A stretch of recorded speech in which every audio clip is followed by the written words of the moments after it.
வணக்கம். வாங்க இன்னைக்கு டிஃபன் சாம்பார் எப்படி வைக்கிறதுன்னு பார்க்கலாங்க. இந்த சாம்பார் பார்த்தீங்கன்னா இட்லி, தோசை, பொங்கல், பூரியோடு சாப்பிட்றதுக்கு ரொம்பவே நல்லாயிருக்கும். இப்போ அதுக்கு தேவையான பொருட்கள்: பருப்பு எடுத்து வச்சுருக்கேங்க. பருப்பு 1 கப் அளவுக்கு ஒரு பருப்பு, அதுக்கு 1 டேபிள் ஸ்பூன் அளவுக்கு இந்த அளவுக்கு பாசி பருப்புங்க.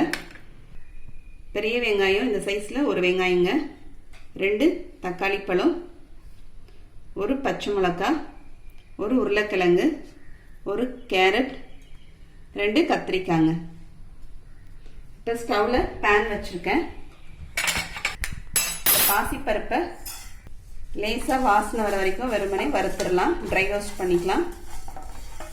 இப்போ லேசாக வாசனை வர வரைக்கும் வறுத்தாச்சு. கலர்லாம் மாறல.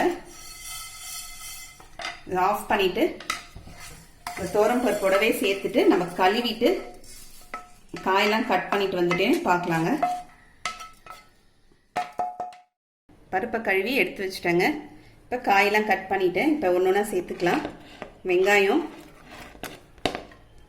தக்காளி, பச்சை மிளகாய்,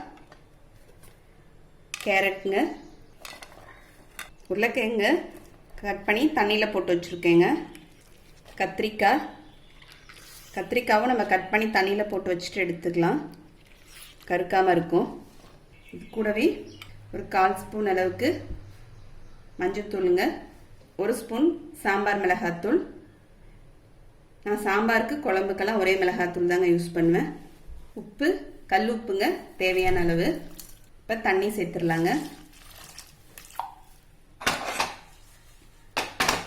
1 டம்ளர் அளவுக்கு தண்ணி சேர்த்துருக்குங்க.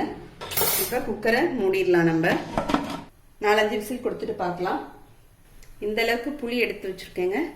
ஒரு குட்டி நெல்லிக்காய் சைஸு. இந்த புளியை நம்ம தண்ணி ஊற்றி ஊற வச்சிடலாம். ஒரு குட்டி நெல்லிக்காய் சைஸ். ஃப்ரெஷ்ஷாக ஒரு பொடி அரைக்கணுங்க. அதுக்கு ஸ்டவ்வில் பேன் வச்சுருக்கேன். அதில் 1 ஸ்பூன் அளவுக்கு நம்ம எண்ணெய் சேர்த்துக்கலாம். 1 டேபிள் ஸ்பூன் அளவுக்கு தனியாங்க,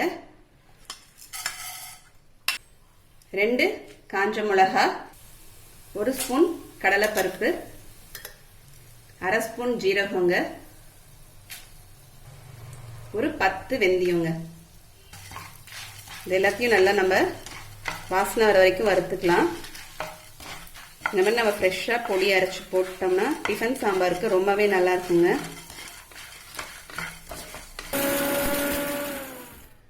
வறுத்த பொடியை அரைச்சி எடுத்துகிட்டு வந்துட்டோங்க.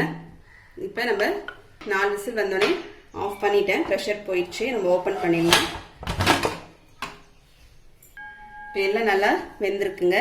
இந்த மாதிரி ஒரு மத்து வச்சுட்டு, மேஷர் மத்து ஏதாவது எடுத்துட்டு லேசாக மசிச்சு விட்டுடலாம்.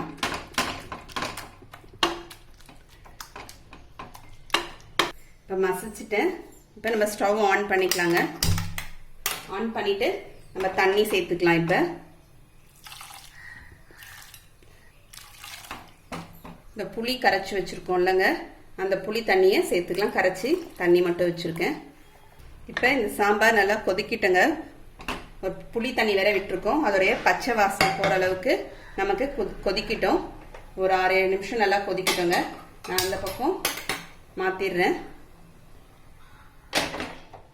இந்த பக்கம் நான் பேன் வச்சுருக்கேன். சாம்பார் தாளிக்கிறதுக்காக பேன் எடுத்து வச்சுருக்கேங்க. 1 ஸ்பூன் அளவுக்கு எண்ணெய் சேர்த்துக்கலாம். இப்போ எண்ணெய் காஞ்சிருச்சுங்க. 1/2 ஸ்பூன் கடுகு சேர்த்துக்கலாங்க. 1 ஸ்பூன் உளுத்தம்பருப்பு சேர்த்துக்கலாம். ஒரு 1/4 ஸ்பூன் அளவுக்கு ஜீரகம் சேர்த்துக்கலாங்க. 1 மிளகாய் சேர்த்துக்கலாம்.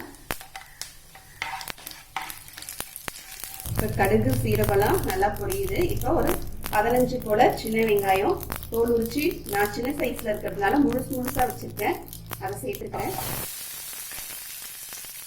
கருவேப்பிலைங்க. இப்போ தண்ணி சேர்த்து, புளி தண்ணி சேர்த்து ஒரு கொதி வருதுங்க. இப்போ நம்ம அரைச்சி வச்சிருக்க இந்த பொடியை சேர்த்துடலாம்.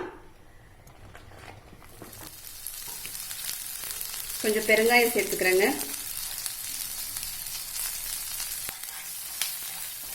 இப்போ இது நல்லா வதங்கிடுச்சுங்க வெங்காயம்.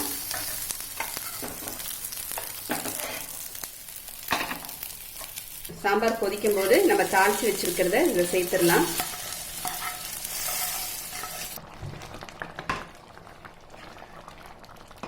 இப்போ கொத்தமல்லி தழை சேர்த்துக்கலாங்க. தாளிச்சதை சேர்த்துட்டு ஒரு 2 நிமிஷம் நல்லா நமக்கு சாம்பார் கொதி வரட்டுங்க. இப்போ சாம்பார் நமக்கு தாளிச்சதை சேர்த்து கொத்தமல்லி தலையெல்லாம் போட்டு ஒரு 2 நிமிஷம் கொதிச்சிருச்சுங்க. இப்போ சுவிட்ச் ஆஃப் பண்ணிடலாம். ஆஃப் பண்ணிவிட்டு இதில் 1 ஸ்பூன் அளவுக்கு வாசனைக்கு நல்லா நெய் சேர்த்துக்கலாங்க. இப்போ நமக்கு மணக்க மணக்க டிஃபன் சாம்பார் ரெடி ஆயிடுச்சுங்க. ரொம்ப அருமையாக இருக்கும் சாப்பிட்றதுக்கு. இந்த வீடியோ பிடிச்சிருந்தா லைக் பண்ணுங்கள், ஷேர் பண்ணுங்கள், மறக்காமல் சப்ஸ்கிரைப் பண்ணுங்கள். தேங்க்யூ.